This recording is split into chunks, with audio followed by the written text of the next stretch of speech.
এই রোদের মধ্যে ঠিক আছে, এই একটা মানুষ যার নাম রঞ্জিত দা, খুবই পরিশ্রমী। ভোর 6টার থেকে, 6টা না 4:30 থেকে উঠে কাজ করে, তারপরে যে বিরিয়ানি বানায় আমাদের জয়গুরু হোটেলে। এই যে পরেশ দাঁড়িয়ে আছে, পরেশ কিন্তু ওর হেল্পার। এখানে আমাদের ঘর ভাড়াও পাওয়া যায়।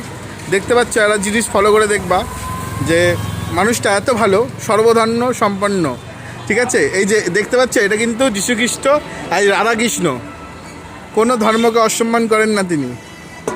ঠিক আছে, সব ধর্মকে আমি ভালোবাসি। হ্যাঁ, সব ধর্মকে ভালোবাসে। তাই আজকে আপনাদের একটা ভিডিও করে দেখালাম। আর এই যে দেখছেন বিরিয়ানিটা বানাচ্ছে, কি সুন্দর, খুব সুন্দর বিরিয়ানি বানায় রঞ্জিত দা। খুবই ভদ্র মানুষ। হ্যাঁ, আবার কবিতাও বলতে পারে, মাঝে মধ্যে কবিতাও বলে। শুনেছিলাম ওনার বাবা আগে কবি ছিল, এখন উনি হয়েছেন।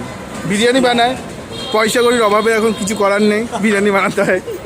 ঠিক আছে, কিন্তু ওনার বাবা খুব একটা কবি ছিল। কিন্তু বাবা কবি ছিল না, চেয়ারম্যান নাকি ছিল। দ্বিজেন্দ্রলাল রায়।